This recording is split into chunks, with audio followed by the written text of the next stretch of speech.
pagkakataon na nasaktan na bigo.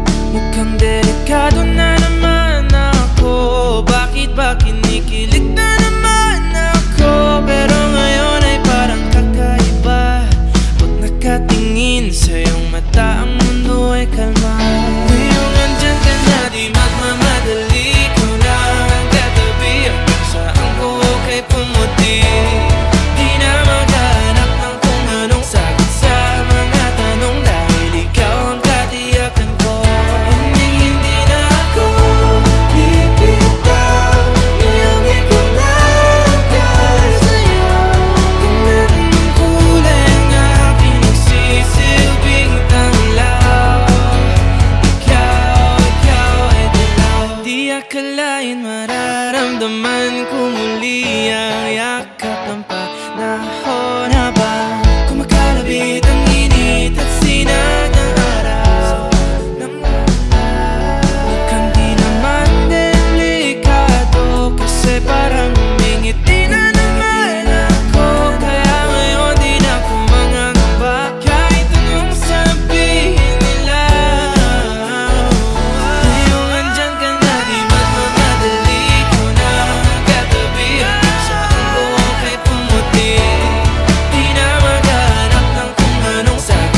Jamaica at Mara Cedric, ang inyong tatanggapin, ito ay sakramento ng kasal. Sakramento sapagkat ito'y tinatag ni Kristo para sa pagpapabuti ninyong dalawa. Kaya nga sa inyong pagkasama, kapag may mga bagay kayo hindi na pagkakasunduan, ay ayusin, pag-usapan bilang mag-asawa. Humingi ng tulong sa inyong mga magagandang ninong at makikisig na ninong. May regalo ba kayo, mga ninang? May regalo? Sa mag-asawa, mga ninong, may regalo kayo? Ang mga ninong-ninang, sila ay pinili ninyo para maging kabahagi ninyo sa inyong paglalakbay bilang mag-asawa, bilang isang pamilya. Kaya huwag tayong magiging matigas ang ulo sapagkat itinaas ni Jesus ang sakramento ng kasal. Hindi basta-basta lamang ito pag-isama ng isang lalaki at babae. Itinaas ang dignidad, ginawang sakramento ang kasal. Sapagkat ang sakramento ng kasal, ito ay isang tipanan, hindi ito isang kontrata. Magkaiba po yung dalawa.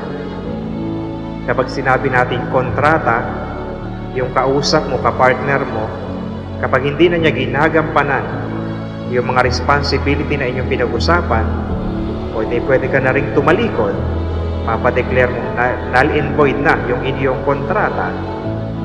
Sa kabilang banda, kapag sinabi nating isang tipan o tipanan, kahit na hindi ginagampanan ng iyong kapartner ang mga responsibilities, wala ka pa rin karapatang tumalikod. Siya pa rin yung iyong asawa. Dapat mo pa rin gawin ang mga responsibilidad at pangako na iyong binitiwan. Ang sakramento ng kasal, hindi ito isang kontrata, ito isang tipanan. Kaya yung asawa mo, kahit hindi niya ginagampanan ang kanyang responsibility, dapat gawin mo pa rin ang mga responsibilities na ipinangako mo sa kanya. Hinihiling ko ngayon na buong katapatan ninyong ipahayag ang inyong damdamin sa isa't isa. Jamaica, bukal ba sa iyong loob ay iyong pagparito o pamakaisang dibdib si Mar Cedric na iyong pakamamahalin at paglilingkuran habang buhay? Opo, Father. Mar Cedric, bukal ba sa iyong loob ay iyong pagparito o pamakaisang dibdib si Jamaica na iyong pakamamahalin at paglilingkuran habang buhay? Opo, Father. Nakalaan ba kayong gumanap sa inyong pananagutan sa simbahan at sa bayan na umaasang inyong aarugain ng mga supling na ipagkakaloob ng poong may kapal ang sila inyong palaking bilang mabuting mamayan ng Kristyano? Opo, Father. Opo, Father. Sa harap ng Diyos ng kaniyang sambayanan, pagdaupin ninyong mga palat, ipahayag ninyo mithiin magtipanan sa banal na sakramento ng kasal. Jamaica, sumasang-ayon ka ba na maging asawa si Mar Cedric na narito ngayon, alinsunod sa batas sa mga lituntunin ng ating banal na simbahan? Opo, Father. Buong puso bang paggalan mo sa kaniya ng sarili bilang kaniyang may bahay? Opo, Father. Nakalaan ka bang balikatin sa piling niya ang pananagutan ng buhay may asawa? Opo, Father. Mar Cedric, sumasang-ayon ka ba na maging may bahay si Jamaica na narito ngayon alinsunod sa batas at mga alituntunin ng ating banal na simbahan? Opo, Father. Buong puso bang paggalan mo sa kaniya ng sarili bilang kaniyang asawa? Opo, Father. Nakalaan ka bang balikatin sa piling niya ang pananagutan ng buhay may asawa? Opo, Father. Mar Cedric at Jamaica, ang inyong pag-asama bilang mag-asawa, yan ay niloob ng Diyos. Nasa isip na ng Diyos, simula ng likhain niya ang lahat ng bagay. Ang inyong mga pangalan ay nakatana sa langit bilang mag-asawa. Yun inyong paniniwalaan. Jamaica, sa harap ng Diyos at ng kanyang sambayanan, tinitipan kitang maging aking may bahay sa hirap at ginhawa, sa dusa at ligaya. Ikaw lamang ang aking iibigin at itatanging karugtong ng aking buhay, ngayon at kailanman. Mar Cedric, sa harap ng Diyos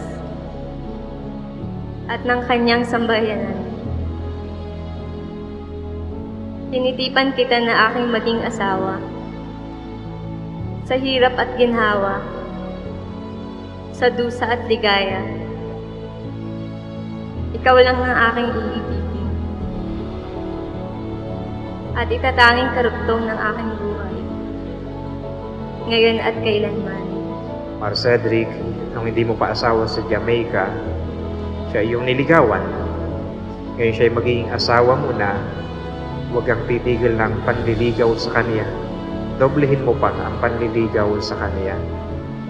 Ang inyong pagsasama, hindi sapat yung pagmamahalan para maging maayos yung pagsasama bilang mag-asawa.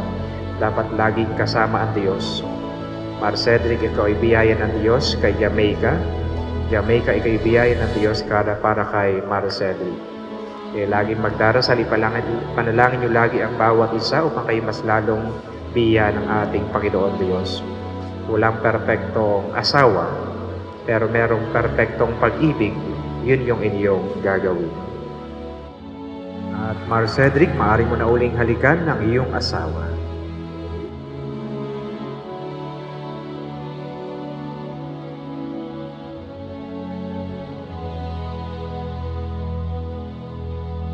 Palakpakan natin ang bagong kasal.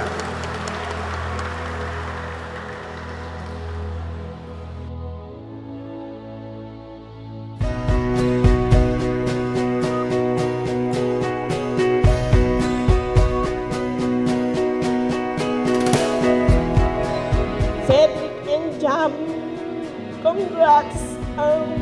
Magmahalan lang kayo at tiwala sa isa't isa at magbigayan kayo. Yun lang, mahal ko kayo. Pag-ibig na lumalalim sa bawat araw, na lumilipas sa isang tahanan na puno ng pagmamahalan at pang-unawa. Mahal ko kayo, Jam at Cedric. My heart beat fast as I looked at you, and I could tell yours was racing too. We fell at once and never looked back. My love will never fail you. My arms will always save you. I will make you mine. I swear to always fight for us, and I swear no one can touch this love. Oh, I will make you mine. Iba na yung mga, nadagdagan na yung priorities mo. Alam ko na kahit may iba ka ng priorities, hindi mo kami mababayaan din namin. We got caught in the rain. Thankful ako kay Ate Jam Just kasi two kids at the end naiintindihan niya. just trying to figure Ayan, out. thank you kasi di mo kami pinababayaan ni Mami. Sana kahit na may LRT. bago ka ng Mami, bubuo ka na ng pamilya. I don't believe that Huwag mo kami, sana huwag mo kami set aside. Ayun, alam ko naman di mo gagawin. make oh, Ayun, alam ko happy si Daddy na the rest of my day. eto dito sa ganap nyo ngayon. Kahit wala pa, time ko nanonood yun. Masaya siya. Swear to always fight for us. Unang-una po, nagpapasalamat ako sa ating Panginoon kasi binasbasan niya po kami ni Jamaica ngayon sa aming kasal. Kay Mami na walang sawang sumuporta sa amin. Ngayon na magkakaroon na ako ng pamilya, sana hindi magbago yung pag-aalaga mo sa akin at pati na rin kay Jamaica. Yun, taas. Sa pamilya ni Jam, katulong rin namin, sa lahat ng tumulong sa amin, especially. Pinapasalamatan din po namin yung sa sponsor din po namin, si Tatay Cesar po. And sa family po namin, lalo na, sa family ko din po, lalo na yung mga nag-exert talaga ng effort na galing Cebu pa, may Batangas, yun po. Then sa family din ni Cedric, sobra po akong na-overwhelm kasi tanggap na tanggap nila ako. Thank you sa lahat po na dumalo. Thank you.